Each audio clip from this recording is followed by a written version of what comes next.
Hello guys, welcome back to my channel Satish lifestyle. তো বন্ধুরা, তোমরা সবাই কেমন আছো? আশা করছি খুব ভালো আছো। আর এসএসসি জিডির জন্য তোমরা প্রিপারেশন শুরু করে দিয়েছো। তো দেখো, আজকে যে টার্গেটগুলো আর কি রেখেছি, যে প্ল্যানগুলো, তো সেগুলো দেখো। জিকের জন্য আজকে ভারতের সংবিধান রেখেছি, আর ম্যাথের জন্য লাভ ক্ষতি, ইংলিশের জন্য ভয়েস চেঞ্জ, হিন্দির জন্য মুহাবরে, আর রিজনিংয়ের জন্য মিসিং নাম্বার। তো এই কটা চেষ্টা করব। আর আজকে হয়তো এগুলো সবগুলো কমপ্লিট হবে না, কারণ ম্যাথটা হবে না, তাছাড়া বাকিগুলো সবই হয়ে যাবে। কারণ ম্যাথটাতে আমি একটু দুর্বল আর কি, তো আমার অনেকটা বেশি টাইম লেগে যায় ম্যাথের ক্ষেত্রে। আর তোমরা জিজ্ঞাসা করেছো যে দিদি তুমি কিসের প্রিপারেশন করছো? তো আমি এসএসসি জিডির সাথে আরপিএফের প্রিপারেশন নিচ্ছি। তো আজকে তোমাদের বলেই দিলাম, তার সাথে এমটিএস দেওয়ার চেষ্টা করব আর কি। তো এখন অবধি ফর্ম ফিল আপ হয়নি, তো তবুও মানে প্রিপারেশনটা জাস্ট অল্প কিছু করছি, তাই জন্য আমি ইংলিশ রেখেছি। তো আগের দিনের ভিডিওতে বলতে পারিনি। তো এখন আমি যেটা পড়ছি আর কি, তো সেটা হচ্ছে জিকে। আর জিকে যেটা আমি আজকে রেখেছি ভারতের সংবিধান। তো ভারতের সংবিধানের মধ্যে পড়ছিলাম আর কি, সংবিধান রচনার যে প্রেক্ষাপট আর কি, ঐতিহাসিক যে প্রেক্ষাপট, তো সেগুলো পড়ছিলাম। তার সাথে সংবিধান কবে গৃহীত হয়, সংবিধান কবে কার্যকর হয়, সংবিধানের কটা ধারা, সংবিধানের কটা আর কি তপশিল, তো এইসবগুলো জাস্ট পড়ছিলাম। তো সত্যি কথা বলতে, আমার যখন আমি উচ্চ মাধ্যমিক দিয়েছিলাম তখন আমার রাষ্ট্রবিজ্ঞান ছিল। আর এইগুলো না আমার অত বেশি সমস্যা হয় না, একবার পড়লে আমার হয়ে যায়। কারণ আমি সেই টাইমটায় রাষ্ট্রবিজ্ঞান নিয়ে এতটা বেশি চর্চা করেছি, তো এইগুলো অনেকটা বেশি না পড়লেও আমার কোনো কিছু এসে যায় না। তবুও আমি পড়ি, যাতে পরীক্ষার হলে কোনো অসুবিধা না হয়। আর আগের দিনের যেই আর কি জিকেগুলো পড়েছিলাম, তো সাধারণ জ্ঞান থেকে যেই সব টপিকগুলো আর কি, তো সেগুলো আমি মানে আগের দিন মানে 22 তারিখ আর কি, ওগুলো আমি রিভাইজ দিয়ে নিয়েছি। তো 22 তারিখে আমি আর নতুন করে কোনো আর কি ভিডিও বানাইনি। তো তারপরে দেখো 23 তারিখে আজকে, আর এখন আমি পড়ছি ইংলিশ। তো ইংলিশের ভয়েস চেঞ্জটা আর কি পড়বো।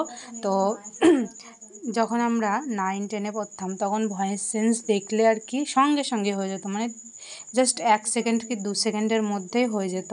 আর এখন কতটা তফাৎ হয়ে গেছে জানো, মানে এগুলো যে প্র্যাকটিস না করে করে। তো আজকে যখন আমি বসেছি ইংলিশ নিয়ে, ভয়েস চেঞ্জ নিয়ে, এগুলো খুব সহজ ছিল সেই মুহূর্তে যখন আমরা 9-10-এ পড়তাম। তো এখন যখন বসেছি তখন অনেকটা বেশি কঠিন লাগছিল। তো এতটা বেশি কঠিন সত্যি কথা বলতে আগে কখনো লাগেনি। তো তবুও চেষ্টা করছি, দেখা যাক এখন কি হয় আর কি। তো তারপরে দেখো, এখন আমি ম্যাথ নিয়ে বসে গেছি। আর আজকে আমি রেখেছি লাভ ক্ষতি। আর লাভ ক্ষতিটা যেন আজকে কমপ্লিট করতে পারবো না, কারণ মানে রাত্রির দিকে আর কি বসেছি। তো রাত্রের দিকে আমার ম্যাথটা ঠিক অতটা বেশি হয় না, তো অল্প কিছু প্রিপারেশন করব, তারপরে আর কি রেখে দেবো। কারণ তো বললামই, আর যেহেতু মানে লাভ ক্ষতিটা অনেকটা বড়, অনেকগুলো বেশি কোশ্চেন আছে, তো সবগুলো আজকে হবে না। যদি মনে করতাম যে আজকেই করব তাহলে করতে পারতাম হয়তো, কিন্তু সেক্ষেত্রে অন্য যে সমস্তগুলো আর কি ছিল, রিজনিং, হিন্দি, তো ওইগুলোর ক্ষেত্রে একটু সমস্যা হতো, ওগুলো আর কি আর করা হতো না। আর আজকে আমি 20 থেকে 30টা মতো জাস্ট ম্যাথ প্র্যাকটিস করেছি, তো তারপরে আর করিনি। তো আমি চেষ্টা করব অন্য আর যে বইগুলো আছে, তো আমি বেশিরভাগটা প্র্যাকটিস করি সুবীর দাস আর চঞ্চল ঘোষ থেকে। তো এগুলো তো বেসিকের জন্য ঠিক আছে, তো এখান থেকে আমি সবথেকে বেশি প্র্যাকটিস করছি আপাতত। তারপরে আর যেটা হচ্ছে RS আগরওয়ালের যে বাংলা ভার্সান, তো সেটা আছে, তো সেটা থেকে আর কি প্র্যাকটিস করব। কিন্তু এখন আপাতত আমি জাস্ট ওগুলোর থেকেই করছি। তো আর সেটা হচ্ছে আমার কাছে একটা বুক ছিল আর কি, যেটা হচ্ছে রাকেশ যাদবের 7000+। তো সেই বইটা সত্যি কথা খুব ভালো, কিন্তু আপাতত এখন আমার কাছে নেই। তো আমি চেষ্টা করবো ওই বইটা আবার দুবার কেনার জন্য, কারণ সত্যি কথা বলতে খুব মিস করছি আমি। কারণ ওই বইটাতে যে মানে অ্যাডভান্স লেভেলের যে ম্যাথগুলো ছিল না, ওগুলো তো অনেকটা বেশি সাহায্য হতো আর কি। তো তোমাদের কাছে যদি না থাকে তাহলে অবশ্যই কিনতে পারো। ওই বইটা খুব ভালো, জানো তো। যারা হিন্দিতে আর কি এক্সাম দিয়েছো আগে, তো তাদের জন্য ভালো। যারা বাংলাতে দিয়েছো তাদের সুবীর দাস চঞ্চল ঘোষ হলে ঠিক আছে। তো ওইটা আমার খুব ভালো লেগেছে আর কি।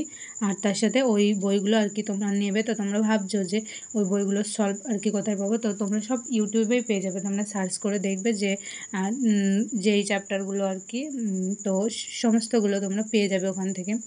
আর রাকেশ যাদবের যে ওই বইটা আর কি, তো ওখানে তোমরা হিন্দি ইংলিশ দুটোতেই পেয়ে যাবে আর কি। যারা অন্যান্য যে সমস্ত বড় সিজিএল লেভেলের আর কি প্রিপারেশন করছো, তাদের ক্ষেত্রেও অনেকটা ভালো হবে। তো তারপরে আমার দেখো অনেকটাই আর কি ম্যাথ প্র্যাকটিস করা হয়ে গেছে। তারপরে আমি রিজনিং নিয়ে বসেছি। আর রিজনিংয়ে মিসিং নাম্বারটা আমার একটু আর কি কঠিন মনে হয়, কারণ ওই মানে সমস্যা হচ্ছে, কারণ অনেক দিন প্রিপারেশন করিনি। তার সাথে যে সমস্ত আর কি ম্যাথের যে সমস্ত আর কি টিক্স যেগুলো ছিল ম্যাথ থেকে শুরু করে, মানে ম্যাথের সঙ্গে তো রিজনিংয়ের কিছুটা হলেও মিল আছে। আর এই ক্ষেত্রে তোমার ধরো ঘনমূল, তারপরে বর্গমূল আর কি এইগুলো তো আছেই, তো এগুলো অনেকটা বেশি ভুলে গেছি। তো তারপরে আমার নতুন করে প্রিপারেশন নিতে হচ্ছে, তাই জন্য স্পিডটা একটু কম আছে দেখো, না হলে রিজনিংয়ের স্পিড খুব ভালো আর কি, খুব তাড়াতাড়ি করা যায়। তো যখন আর কি আমরা এসএসসি জিডির জন্য যে ম্যারাথন ক্লাসগুলো হয় আর কি রোজগার উইথ অঙ্কিতে, তখন খুব স্পিডে আর কি হয়ে যায় রিজনিংগুলো।